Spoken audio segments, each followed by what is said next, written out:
உன் வார்த்தைகள் கேட்கப்பட்டது என்று வேதவசனம் சொல்லுகிறது. வித்தியாசம் உண்டாகும்படி செய்வேன் என்று கர்த்தர் சொல்கிறார். நான் உன்னை வெறுத்து விடவில்லை என்று கர்த்தர் சொல்லுகிறார்.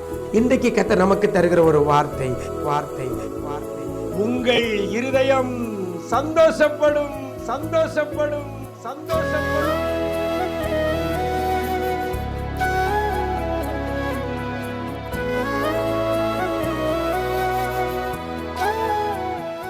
கிறிஸ்துவில் பிரியமானவர்களே, ஆண்டவரும் இரட்சகருமாகிய இயேசு கிறிஸ்துவின் ஈடு இணையற்ற நாமத்தில் உங்களுக்கு அன்பின் வாழ்த்துக்கள். நல்லா இருக்கிறீங்களா?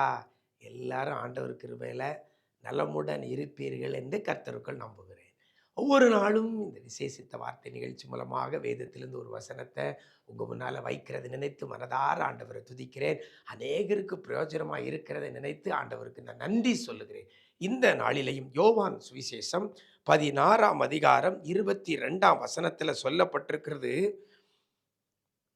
உங்கள் இருதயம் சந்தோஷப்படும் என்று கர்த்தர் சொல்லுகிறார். உங்கள் இருதயம் சந்தோஷப்படும். எனக்கு அருமையான தேவ ஜனமே, இருதயத்தில் மனதில் சந்தோஷம் இல்லாமல் இருக்கிறீங்களா? இருதயத்தில் ஒரு நிம்மதி இல்லாமல் இருக்கிறீங்களா? எதை எடுத்தாலும் தோல்வி, எதை எடுத்தாலும் பிரச்சனை, எதை எடுத்தாலும் வேதனை, எதை எடுத்தாலும் கண்ணீரில் தான் முடிகிறது என்ற நிலையில் இருக்கிறீங்களா? உங்களுக்கு நேராக இந்த வார்த்தை வருகிறது. நம்முடைய ஆண்டவராய் இயேசு கிறிஸ்து சொல்கிறார், உங்கள் இருதயம் சந்தோஷப்படும். வசனத்தில் ஆரம்பத்தில் சொல்லப்படுகிறது, இப்பொழுது துக்கம் அடைந்திருக்கிறீர்கள். துக்கமடைந்த நிலையில் இருக்கிற தேவ பிள்ளையே, நீங்கள் சந்தோஷமாய் இருப்பீர்கள் என்று வேதவசனம் சொல்லுகிறது. எனக்கு அருமையான தேவ ஜனமே, இன்னைக்கு துக்கமாய் இருக்கிற இருதயம் இன்னைக்கு மகிழ்ந்து சந்தோஷப்படும் என்று சொல்லப்பட்டிருக்கிறது. இந்த துக்கத்தை மாற்ற நம்முடைய ஆண்டவரால் மட்டுமே கூடும். நம்முடைய இருதயம், நம்முடைய மனம் துக்கத்தோடு இருக்கும் பொழுது அந்த இருதயம் சந்தோஷப்பட வைப்பதற்கு நம்முடைய ஆண்டவரால் மட்டுமே கூடும். அந்த வசனத்தில் நீ நல்லா கவனிச்சிங்கன்னா வசனம் சொல்கிறது, அப்பொழுது உங்கள் இருதயம் சந்தோஷப்படும். கரெக்டாக ஒரு டெஃபினிஷன் கொடுக்கப்படும். அப்பொழுது அப்பொழுது உங்கள் இருதயம் சந்தோஷப்படும். அப்பொழுதுனா எப்பொழுதுன்னு ஒரு கேள்வி கேட்டு பார்த்தீங்கன்னா அந்த வசனம் சொல்கிறது, நான் மறுபடியும் உங்களை காண்பேன். இப்போ நீங்க துக்கம் அடைந்திருக்கிறீர்கள், நான் மறுபடியும் உங்களை காண்பேன், அப்பொழுது உங்கள் இருதயம் சந்தோஷப்படும்.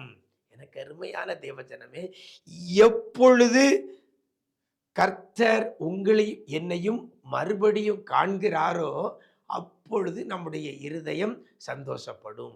நம்முடைய இருதயம் சந்தோஷப்படுவதற்கு ஒரே காரணம், கர்த்தர் நம்மை காணணும், கர்த்தர் நம்மை பார்க்கணும். எப்பொழுது கர்த்தர் நம்மை பார்க்கிறாரோ, அது வசனம் அழகா சொல்லுது, நான் மறுபடியும் உங்களை காண்பேன். கர்த்தர் எப்போ நம்மளை காண்கிறாரோ அப்பொழுது நாம் என்ன செய்வோம்னா நம்முடைய இருதயம் சந்தோஷப்படும். கர்த்தர் உங்களை என்னை காணாம நம்முடைய இருதயம் சந்தோஷப்படாது, இருக்கக்கூடிய துக்கம் மாறாது. துக்கப்பட்டு இருக்கிற தேவ பிள்ளையே, அழுது கொண்டிருக்கிற தேவ பிள்ளையே, சோர்ந்து போயிருக்கிற தேவ பிள்ளைகளே, உங்க துக்கம் மாறி இன்னைக்கு உங்க இருதயம் சந்தோஷப்படணும், கர்த்தர் உங்களை காணணும். கர்த்தர் உங்களை காணணும். வசனம் சொல்கிறது, நான் மறுபடியும் உங்களை காண்பேன், அப்பொழுது உங்கள் இருதயம் சந்தோஷப்படும். அப்போ இன்னைக்கு நாம இருதயம் சந்தோஷப்படுவதற்கு, துக்கம் மாறுவதற்கு கர்த்தர் நம்மை காணணும்.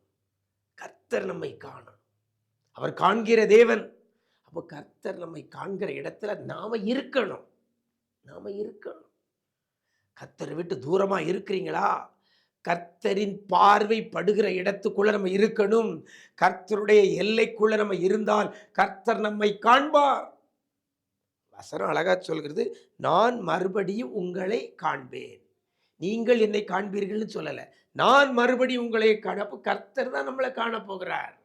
அப்போ கர்த்தர் காணக்கூடிய இடத்துல நம்ம இருந்தால்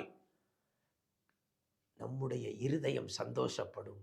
இன்னைக்கு கர்த்தரை விட்டு தூரமா இருக்கிறீங்கன்னா, கர்த்தருடைய பார்வையில படாதபடி நாம இருப்போமே, ஆனால் இருதயம் துக்கமடைந்திருக்கும். ஆனால் கர்த்தர் பார்க்கிற இடத்துல, கர்த்தர் காண்கிற இடத்துல நம்ம இருப்போமே, ஆனால் கர்த்தர் நம்மை காண்பார். அப்பொழுது நம்முடைய இருதயம் சந்தோஷப்படும்.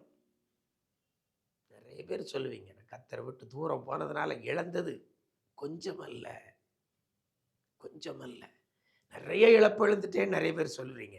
இன்னைக்கு ஆண்டவர் சொல்லுகிறார், உங்கள் இருதயம் சந்தோஷப்படும். எப்பொழுதுனா கர்த்தர் உங்களை மறுபடியும் காணும்போது.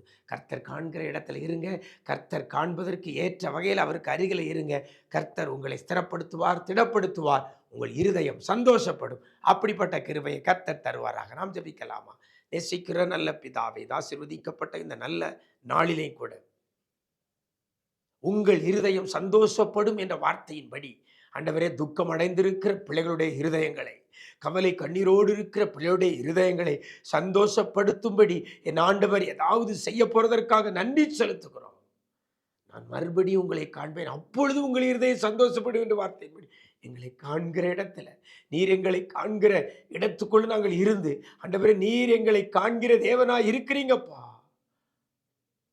நீர் எங்கெல்லாம் காண்கிறீரோ, எங்கெல்லாம் யாரெல்லாம் கண்டீர்களோ அந்த இடத்துலெல்லாம் சந்தோஷம் உண்டானதே, சந்தோஷம் உண்டானதே, துக்கம் மாறினதே.